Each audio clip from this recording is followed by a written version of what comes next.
this is how you know karting has lost the propaganda war. Karting, the place to find future champions, has been outflanked by sim racing, apparently. While I despise this notion of future champions and stepping stones and all that nonsense, it's kind of where karting finds itself in this current Formula 5 era. But still, I have to correct a few things because some things have popped up recently and they've kind of bugged me way more than they should have done. So I had this reel pop up on Instagram, and it was from a business called Racing Prodigy, and this dude was saying how some top American karters were slower than sim drivers when he was involved in some Mazda thing. And first, I'd like to know who exactly he's talking about here. Are we just supposed to trust this Racing Prodigy, which is this business which apparently, and I think in their words, discovers skilled racers through esports, turning virtual champions into professional drivers? You know, if we're talking about American karters, we kind of need to know who exactly he's talking about. I mean, anyone can say anything. If we don't define it, then it's all just words. There's no wider context here, even if, as I say later, it's kind of irrelevant anyway. You see, I hate the way karting's value is based on how a driver performs in cars. It's such a nonsense thing to do, really. It's rarely done the other way round. I mean, I witnessed with my own eyes Michael Schumacher basically be average or slightly above average in 2009 when he did the SCUSA Supernats. I adore him for doing it, and it was great to watch. Trust me, it was. He was a madman going wheel to wheel with some locals. But he simply wasn't at Lammers or Ardigo's level. Right? And then when he did the 2001 World Championship at Kirpen, in dry conditions, he was alright, he was about average. I mean, in the wet, he was fast, home advantage and all that. I won't deny that he did get on the podium in the last race of the day, but still, he wasn't that great. But that doesn't mean to say, oh, well, F1 drivers aren't all that, and the fact he won the F1 Championship that year, it doesn't stain it in any way. You know, it's just a different type of driving.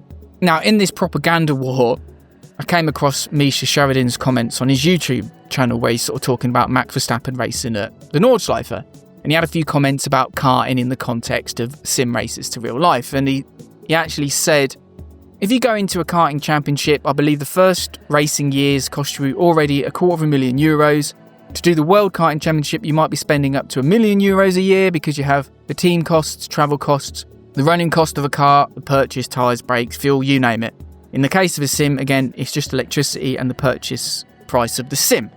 Sorry, what? €1 million for the World Karting Championship. The World Karting Championship is pretty much over one weekend and it hasn't been multi-round for a long time. Even then, these numbers are just silly, Misha.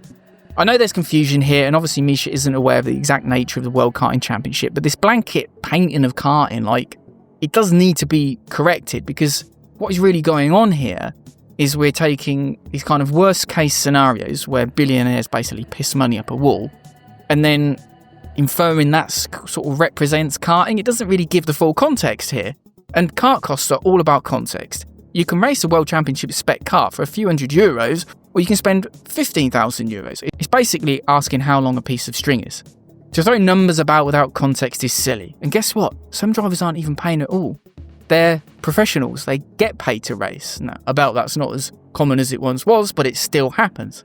And prior to that, he actually said of Chris Ullum's experience, because part of the video was talking about Max Verstappen and his teammate Chris, that of course he had some karting experience, but he went more professionally in iRacing as a sim racer back in 2019 up until now. Had some karting experience. I mean, what are you on about? He raced at the highest levels of FIA karting with a top European team. That's not some karting experience. That's the highest level of karting experience. Or, well, if you know about karting and the different classes. I mean, for most people, that's the highest level and the most expensive. So Chris isn't some sim racer to real life racer. He's a real life racer who then did some sim racing. Let's not forget he did a bit of F4 as well. So basically, he's a real life racer who did some sim racing and then was good enough to join Verstappen's team or Team Redline or whatever it is. That's what gave him the opportunity to then race with Max in GT3. So the reality is the sim racing wasn't his foundation of his driving history, but it obviously did give him the opportunity. But we need to get the details right here. And then we have Gamer Muscle. He did his video, which was, whatever. But really what I wanted to do was sort of give a reality of what the situation really is. What we have is different domains and different skill sets. Framing karting in this way, in my view, is about putting down karting to promote sim racing. In my view, this obviously disrespects karting, and I'd defend it a lot more if karters took a similar position to me, but most don't. Most actually see karting still as a pathway to cars and don't really care about its rich history with legends such as Bobby Allen, rest in peace, Faye Pearson, Sala, Raganelli, Goldstein, Wilson, Fullerton, Ardigo, Foray, Beggio, Orsini, Gianna Berti, etc., right?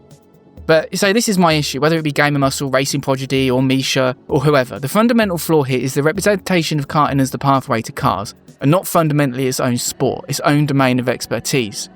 We should first be honest about that. Some very successful car racers struggle when they get into cars. I've seen it many times with my own eyes. They can't compete at the highest levels, and many would struggle to get a top 10 at a PFI club race. In fact, some would struggle to get in the A final. That doesn't put a question mark over their performances in cars though, does it?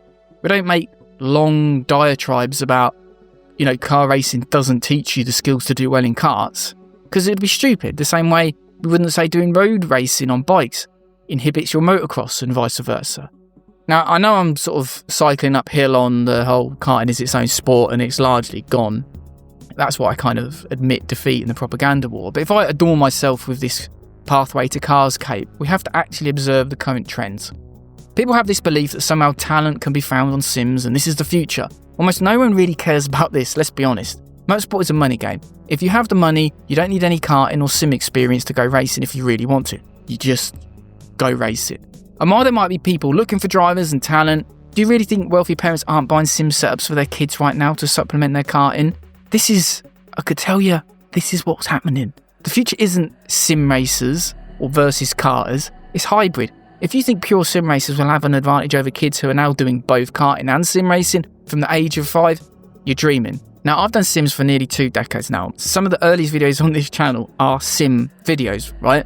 I was probably one of the first sim YouTubers by default because of that, right? So I also remember things like the V1 Academy, We Live for Speed, and the very early days of GT Academy, right? I know about sim racing. I'm not playing down the ability of sim racers. But the sim to real life thing is a novelty that has largely played out already. And the odd philanthropic competitor like Max is the only realistic opportunity for anyone in sims to get into cars. It isn't something that's particularly interesting anymore, believe it or not. So, and if we're talking about this driver development, we really don't know what makes a top driver a top driver. It's still somewhat a mystery. But I suspect that a child who is now doing both, karting, sim racing, and other stuff as well, will probably have an advantage if their motivation stays with them. Such as the ruthless financial nature of racing, there's little room for the sporting diversity that may aid other athletes in different domains. It really is a case of getting the laps under your belt. And like I said, if the driver's got the motivation and they have the facilities, it's going to be very difficult to beat them. But either way, I just wanted to conclude, you can make your case for sim racers going into real life racing and being competitive. Not that it really matters because most people that compete in cars don't have any experience when they go in, so what does that mean? But we don't have to invoke some nonsense about karting and talk about €1 million a year and karting's value being based on how drivers do in cars. Because at the end of the day, karters, as their own thing, as their own champions, are as high level in terms of their performance than any F1 driver, rally driver. Anyway, that's enough for me today. Bye!